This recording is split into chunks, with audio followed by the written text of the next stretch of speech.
जय हिंद दोस्तों, स्वागत है आप सभी का इस वीडियो में। मैं हूं मयूर मोगरे। तो आज हम देखने वाले हैं 6 अक्टूबर का जो इंडियन एक्सप्रेस न्यूज़पेपर है उसमें क्या खास एडिटोरियल्स हमें देखने को मिलते हैं जो आपकी यूपीएससी के लिए काफ़ी काम आ सकते हैं।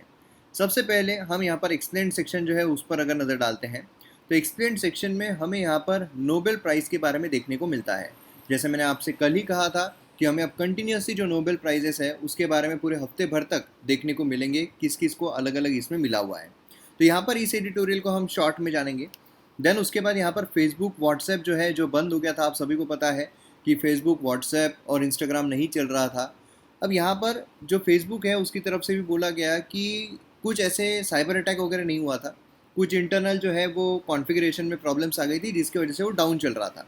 मतलब ऐसी कोई दो चीज़ें होती है, एक तो ये होती है कि जो हम कंप्यूटर में फीड करते हैं जो हमें पता है, देन कंप्यूटर उस इंफॉर्मेशन को उस लैंग्वेज में ट्रांसमिट करता है जिस लैंग्वेज में वो समझता है, एंड देन उसके बाद वो ट्रांसमिट होकर हमें आउटपुट में देखने को मिलती है। तो यहाँ पर ये जो कॉन्फ़िगरेशन है ये यहाँ पर ख़राब हो गया था, जिसकी वजह से जो भी हम इनपुट डाल रहे हैं वो वहाँ पर चल ही नहीं रहा था। तो ये प्रॉब्लम यहाँ पर आ गया था। देन यहाँ पर अगर हम बात करते हैं एंटी डिफेक्शन लॉ की, तो ये हमने ऑलरेडी कवर किया हुआ है। एंटी डिफेक्शन लॉ जो है ये होता है कि जो हॉर्स ट्रेडिंग है वो ना हो। हॉर्स ट्रेडिंग मतलब क्या होता है कि कोई किसी भी पार्टी को अपनी सत्ता स्टैब्लिश करने के लिए एब्सोल्यूट मेजोरिटी चाहिए होती है, मतलब कि जितनी टोटल स्ट्रेंथ है उसका 50% प्लस वन। अब ये जो 50% प्लस वन है ये जिस भी पार्टी को मिल जाता है वो अपनी सत्ता बना लेती है। लेकिन समझिए कि अगर दो पार्टीज किसी को भी एब्सोल्यूट मेजोरिटी नहीं मिली है, अब यहाँ पर दो पार्टीज है जो अपने बनाना चाहती हैं, इनको दो चाहिए, इनको तीन चाहिए। अब ये क्या करेंगे, लेन देन शुरू कर देंगे, भाई तुम मेरे तरफ आ जाओ, मेरे तरफ आ जाओ। इसे हम हॉर्स ट्रेडिंग कहते हैं। ये होने की वजह से क्या होता है कि कॉम्प्लिकेशंस हो जाते हैं, और ये ना हो इसकी वजह से हमारे यहाँ पर 10 शेड्यूल लाया गया जहाँ पर एंटी डिफेक्शन लॉ की बात की गई।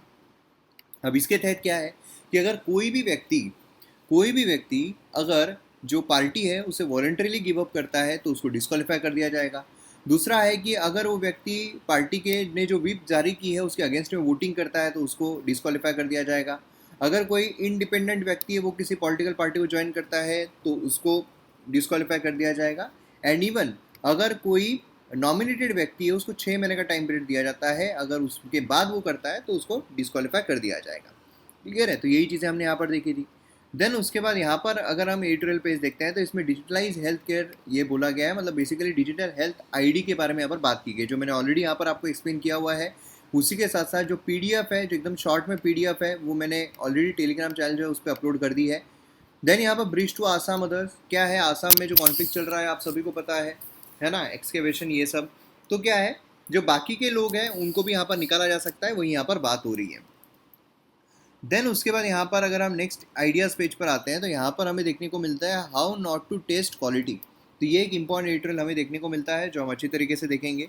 देन उसके बाद case for a refugee law, हमारे यहाँ पर रेफ्यूजी लॉ रहना चाहिए उसके बारे में यहाँ पर बात हो रही है, तो इसे हम देखेंगे। देन ये वाला एडिटोरियल जो है ये हमारे एग्जाम परस्पेक्टिव से काम का नहीं है। उसी के साथ साथ दो और न्यूज़ जो है वो भी हम यहाँ पर जानने की कोशिश करेंगे इन दी एंड। सबसे पहले यहाँ पर फर्स्ट नोबेल जो है क्लाइमेट साइंस के लिए यहाँ पर दिया गया है। तो यहाँ पर हमें देखने को मिलता है फर्स्ट रिकॉग्निशन है, फर्स्ट टाइम क्लाइमेट साइंटिस्ट जो है उनको यहाँ पर अवार्ड किया गया है। क्या है, क्लाइमेट चेंज बहुत हो रहा है, तो अब इससे ये पता चलता है कि भाई नहीं, क्लाइमेट चेंज के लिए सीरियसली सब कुछ जो है हर कोई जो है वो काम कर रहा है। क्लियर है? तो ये चीज़ हमें यहाँ से देखने को मिलती है। अब यहाँ पर अगर हम बात करते हैं हमारे नोबेल प्राइज़ की, तो जैसा मैंने आप सभी को लास्ट लेक्चर में लिखने को कहा था कमेंट सेक्शन में, कुछ लोगों ने लिखा, काफ़ी लोगों ने नहीं लिखा, और उनमें से ही जिन्होंने लिखा है और जिन्होंने भी लिखा है अच्छा लिखा है। अब यहाँ पर इन्होंने जो लिखा था इन्होंने काफ़ी अच्छा लिखा। नोबेल प्राइज़ जो है स्टैब्लिश हुआ है Sweden by Alfred Nobel, 1901-1867 Nobel discover dynamite. And यहाँ पर अगर हम देखते हैं तो 6 फील्ड जो यहाँ पर सिलेक्ट की गई है। इंडिया में रविंद्रनाथ टैगोर जो है लिटरेचर के लिए, एंड सीवी रमन जो है फॉर फिजिक्स, और उसी के साथ मदर टेरेसा जो है फॉर पीस। तो काफ़ी सारी चीज़ें हमें यहाँ पर देखने को मिलती है। Plus Mahatma Gandhi 5 time selected but not got Nobel peace prize. तो कुछ जो चीज़ें हैं यहाँ पर काफ़ी इंपॉर्टेंट भी है और अच्छी भी यहाँ पर हमें देखने को मिलती है। देन यहाँ पर अगर हम बात करते हैं how not to test quality, quality जो है उसको कैसे हम टेस्ट ना करें, ये बात हो रही है एजुकेशन की। हमारे यहाँ पर एजुकेशन में देखने को मिलता है कि जो क्वालिटी है हमारे एजुकेशन की वो उस लेवल की नहीं है। अब क्यों नहीं है, तो कई सारे उसमें कारण हमें देखने को मिलते हैं।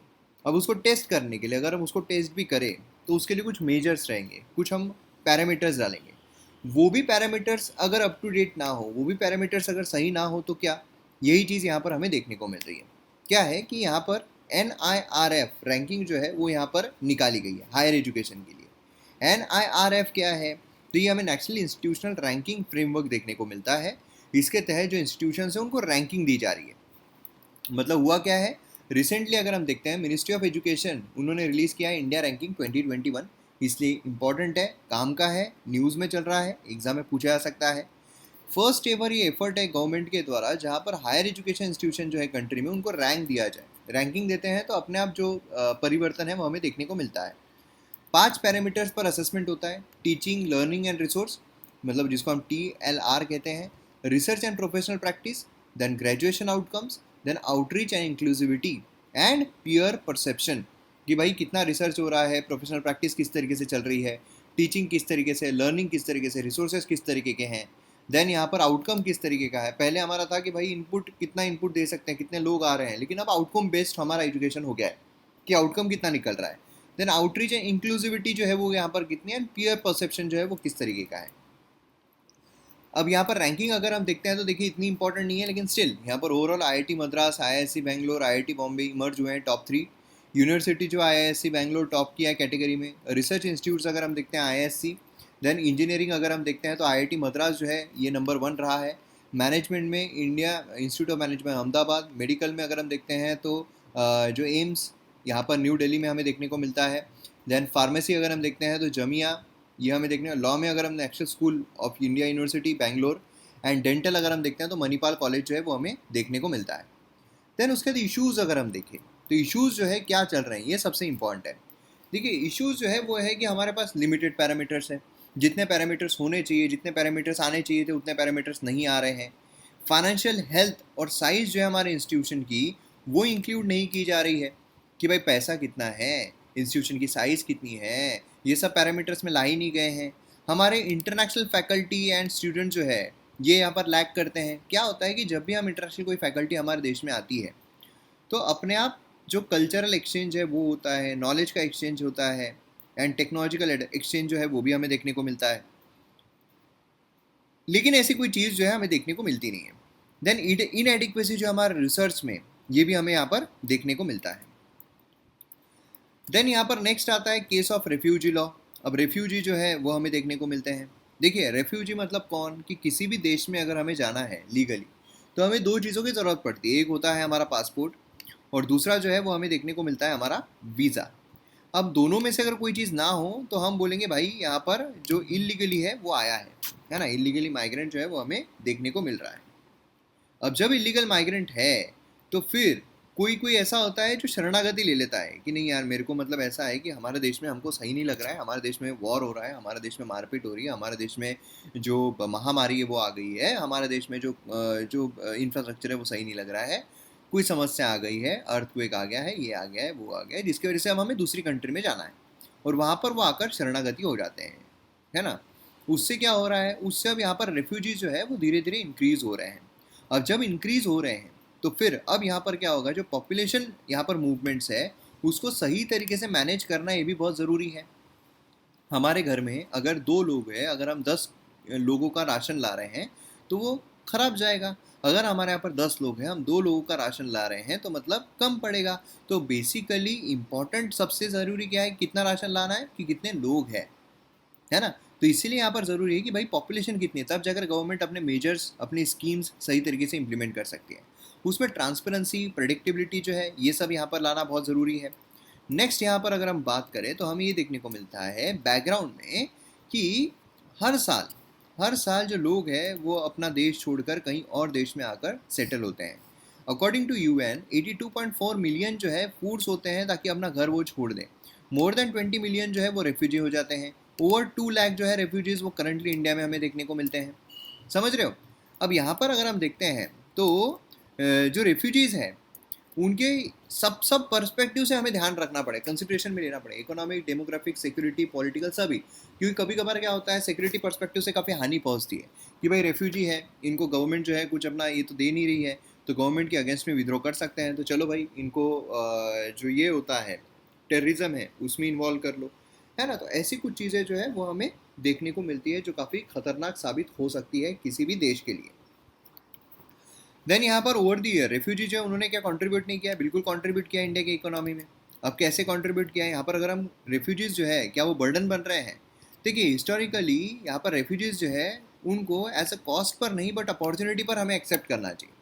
क्या है कि अगर हम कॉस्ट देखें तो हाँ कि यार वो कुछ करेंगे नहीं और कॉस्ट बढ़ती जाएगी, हमारे रिसोर्सेज डिप्लीट होते जाएंगे, हमारे सिटीजन्स को नहीं मिलेंगे ये वो, लेकिन अपॉर्चुनिटी भी उतनी ही हमें मिलती है क्योंकि जो रेफ्यूजीज़ हैं उनको खाना तो खाना है, मतलब कमाना तो है ही। तो मतलब क्या है, मतलब ये है कि वो कोई ना कोई काम तो ज़रूर करेंगे। और इंडिया जो है उन्होंने पहले भी रेफ्यूजीज़ को बुलाया है, उनको एक्सेप्ट किया है और वो बिजनेस पर्सन बने हैं। अब रेफ्यूजीज़ को अगर हम वेलकम करते हैं तो इसमें इनिशियल इन्वेस्टमेंट लगेगा पब्लिक फंड से, है ना, लेकिन एक बार अगर रेफ्यूजीज़ जो है उन्होंने अपना काम करना शुरू कर दिया तब वो डिविडेंड देंगे, मतलब प्रॉफिट जो है वो यहाँ पर कमा कर देंगे। रेफ्यूजीज़ जो है लेबर मार्केट की गैप जो है फिलअप कर सकते हैं और वेल्थ जो है वो क्रिएट कर सकते हैं। याद कीजिए हमारा इकोनॉमिक सर्वे कहता है वेल्थ क्रिएट होना चाहिए। यहाँ पर इंटरनेशनल ट्रेड इन्वेस्टमेंट जो है वो इम्प्रूव होगा। यहाँ पर डाइवर्स एक्सपीरियंसेस रेफ्यूजी जो है वो नए कॉन्सेप्ट, नई टेक्नोलॉजीज, इनोवेटिव आइडियाज़ लेकर आएंगे। कुछ कंट्रीज जो है वो इनिशियल हेल्प प्रोवाइड करती है रेफ्यूजीज़ को एंड देन वहाँ पर जो खुद है वो वहाँ पर काम करते हैं। अब वे फॉरवर्ड क्या होना चाहिए, क्या हो सकता है? लॉ जो है डिफ्रेंशिएट करना चाहिए between various categories of refugees and migrant और उनको प्रोटेक्शन जो है वो यहाँ पर देना चाहिए। देन उसके बाद जो सेकेंडरी मूवमेंट यहाँ पर है, मोस्ट वल्नरेबल है, उनको प्रोटेक्ट करना चाहिए। यहाँ पर जो ट्रेडिशनल एक्सपीरियंसेस है, वैल्यूज़ है, वो यहाँ पर क्या हो सकते हैं, एक्सचेंज हो सकते हैं। ह्यूमैनिटेरियन एक्शन वहाँ पर लिया जाना चाहिए। Current global refugee economic crisis जो है ये एक अपॉर्चुनिटी है इंडिया के लिए कि वो सही तरीके ह्यूमैनिटेरियन ग्राउंड पर भी, उसी के साथ साथ इकोनॉमिकली भी हम यहाँ पर सक्षम हो सकते हैं रेफ्यूजीज जो उनके लिए प्रॉपर लॉ लेकर आकर।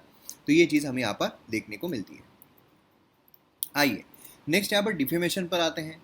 इंडिया में डिफेमेशन जो है, क्योंकि डिफेमेशन पर एक न्यूज़ जो है वो हमको देखने को मिल रही है। अब न्यूज़ आप बोलोगे सर न्यूज़ दिखा दो एक बार, तो ये हमें न्यूज़ देखने को मिलती है कि भाई कॉर्पोरेटर जो अरेस्ट किए गए हैं for violating quarantine rules defaming BMC. अब यहाँ पर बीएमसी डिफेमेशन है, लेकिन हम यहाँ पर बात क्या करेंगे, हम यहाँ पर बात करेंगे डिफेमेशन के बारे में। डिफेमेशन मतलब क्या है, किसी का भी डिफेम करना, किसी की जो इज्जत है वो मिट्टी में मिला देना, उसको हम कहते हैं डिफेमेशन। अभी अगर कोई जानबूझकर कर रहा है गलत इससे तो वो गलत होता है। दो तरीके, सिविल होता है, क्रिमिनल होता है। सिविल में अगर हम देखते हैं तो यहाँ पर टॉर्ट लॉ लगता है। क्रिमिनल इसमें अगर हम देखते हैं तो सेक्शन 499 लगता है, मतलब through word, sign, visible representation अगर कोई डिफेम कर रहा है। कुछ एक्सेप्शन भी है कि समझ लो जैसे आर्यन खान है, अब वहाँ पर ड्रग्स लिया, ये किया, वो किया, जो भी चीज़ें हो रही है, अब अगर उसने सही में लिया है और उसको डिफेम हो रहा है वो, तो फिर वो क्लेम नहीं कर सकता, वहाँ पर एक्सेप्शन है ना, कि अगर सच साबित हो रहा है, सच है, तो फिर वहाँ पर डिफेमेशन नहीं होगा। नेक्स्ट यहाँ पर हमें देखने को मिलता है एनसीबी के बारे में। एनसीबी कंटिन्यूसली न्यूज़ में चल रही है। एनसीबी क्या है, कॉन्स्टिट्यूट की गई गवर्नमेंट ऑफ इंडिया के द्वारा 1896 में, 1986 में। Then under the narcotics drugs and psychotropic substance act 1985। Apex coordinating agency under ministry of home affairs, जो आर्टिकल 47 पर बेस्ड है, हमारा DPSP. Drug abuse control responsibility है सेंट्रल गवर्नमेंट की।